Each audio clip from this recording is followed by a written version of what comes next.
Top of it, top of it, top of it. It's your boy Coach One Stack, man. We at it, y'all.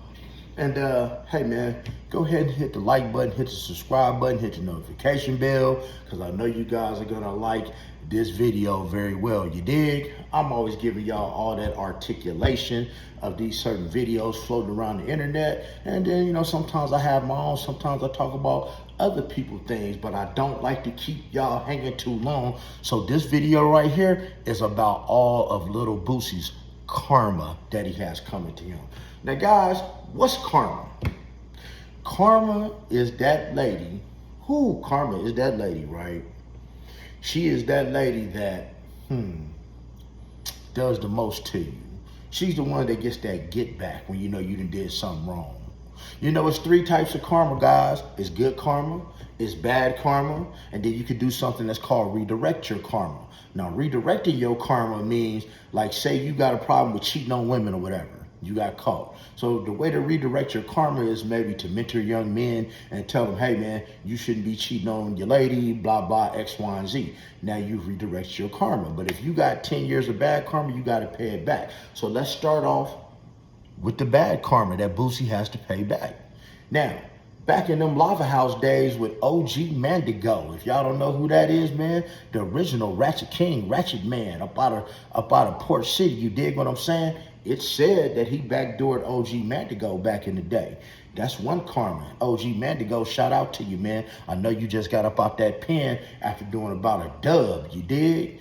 But Lil Boosie, man, backdoored him. Then we gonna get to Marlow Mike.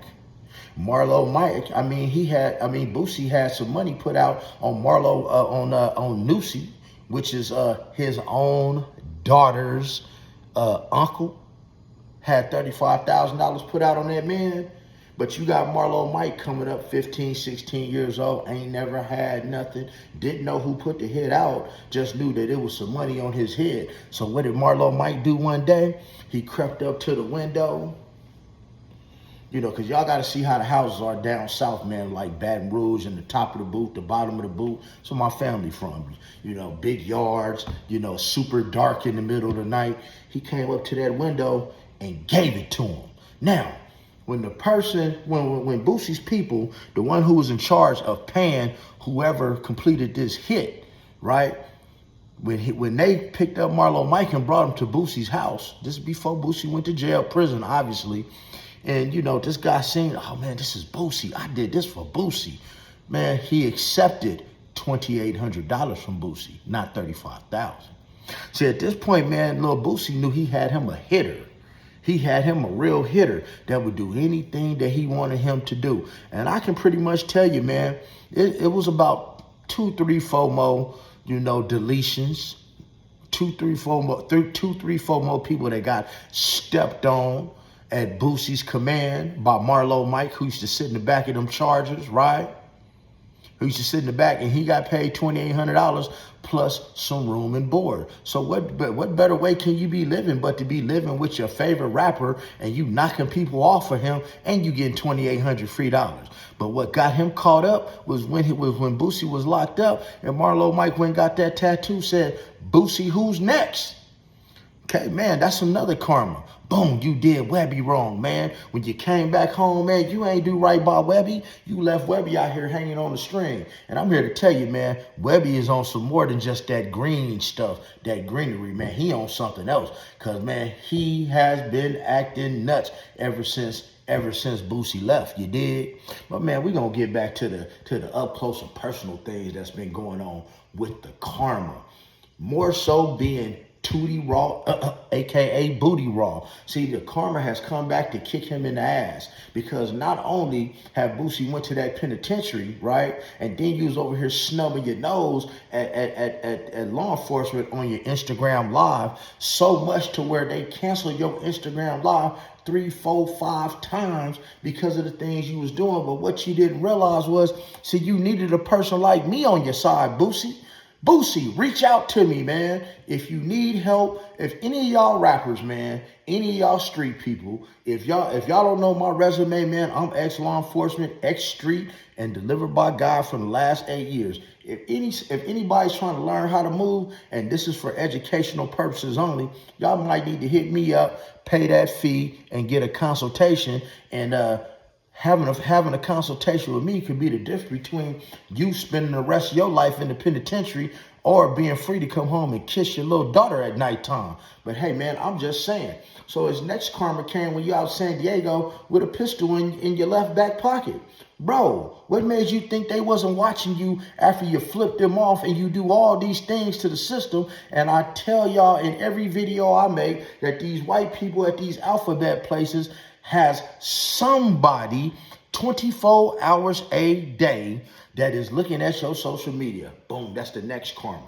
The next karma was he thought he was getting out. He thought he was going to beat that state case. He over here telling y'all that a Supreme Court law changed and had him drop it. Ain't no Supreme Court law change. That is what they do.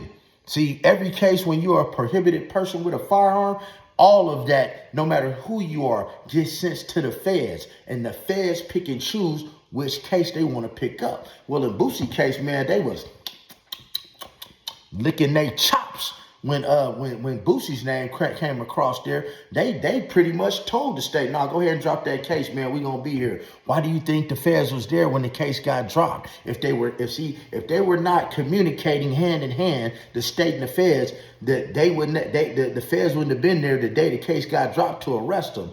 So then that he thinks he beats the case. So what does he do? Get on social media and talk some more shit, cuts his bracelet off, throws it into the water, and jumps into the pool. Bro, don't you know these white folks mad that you got that estate? Don't you know, bro, you didn't even have to put that on social media. You could have just cut your bracelet off and went on about your business, living your life. But so now, that still ain't how your karma came. Your karma came because you had your son Tootie Raww around your lifestyle since he was a baby. And since he was a baby, you have babied him like the baby he is. He's only 5'3", 106 pounds. And now you have built him a house on your property, which he didn't earn. See, kids don't appreciate shit they didn't earn. You see what your daughter did when you bought her a Benz. She called you a bitch ass nigga and didn't even care about you. And you bought her a new Benz. See, I wouldn't be buying my kids these new cars. They would have to earn something. Because unless you have to earn something, how are you ever going to truly know the value of something if you ain't had to put in no work? But back to Tootie Raww. So now he follows in your footsteps because you the one put the Sherm in front of him. You the one that put the narcotics in front of him. You the one that put the straps in front of him. What, you expected him not to be you? Oh no, of course you want to be like Boosie Boo. And then you guys are incriminating yourself on your Instagram live talking about how this man is in the trap making $1,500 a day. And they gonna look at that. They gonna say, well, how was you making $1,500 a day? I know that people wasn't just walking up to the door, knocking on the door, giving you $1,500 a day. And for Charleston White to get I mean, that's the real karma. The real karma is Charleston White getting a hold of your son's address, because we don't know if he did or did not call the police. We still don't know the circumstances of which the police came inside of the house that Tootie Raww was inside of with those illegal weapons, one of them being a Glock with a switch that turns into an automatic weapon, which is an automatic federal case, and having a silencer. All we know is that he was seen walking up out of there looking real sad. And I bet you the first thing he wanted to do was call his little daddy. But hey, man, guess what? And then to go a little further, bro, we know you got your choice of women. We know you're not the best looking dude in the world. Man, what would make you think that knocking Sexy Red up was a good look? Come on, man. I would rather have had Glorilla than Sexy Red, because ain't nothing sexy about her and ain't nothing red about her but her damn hair, because she definitely ain't no red bone. She don't look good. But I guess, man, you know, when you have to take low-hanging fruit when you're a low-hanging type of dude. But hey, man, this is all of the karma that Boosie has added up for himself. Do I feel bad for him? No. Do I feel bad for Tootie Raww? Yes, because Tootie Raww, man, he not know what he do. He was just following his daddy. And now he is going to find himself in prison and be somebody's prison wife. That's right, y'all, a prison wife. Washing somebody's drawers, right? Getting on your knees and fixing it. Because how are you going to defend yourself at 5'3", 106 pounds? So when another man is taking advantage of Tootie Raww in the penitentiary, just like when you were in Angola and somebody's getting taken advantage of in the shower when they had the Coke can sitting there, the Coke can mean that something is going on in the shower and you walked into that, that's going to be Tootie Raww. But the thing is, you're not going to be able to help them, man. Your money ain't long enough and your conversation ain't long enough. But hey, just some words from me to you, Boosie, man. Karma is a cold motherfucker, man. And she's a cold chick. So you have to be mindful of how you treat karma. Other than that, man, like the video, subscribe to the channel, man. I ain't want to keep y'all too long. Let me get 100 comments below if you feel 100 comments below if you feel that Tootie Raww and all of this stuff going on with Boosie is a big case of karma that is kicking him in the ass. And if you don't, just say that you don't. But other than that, man, be blessed, never stress. Make sure you're getting plenty of rest and stay the fuck out of trouble.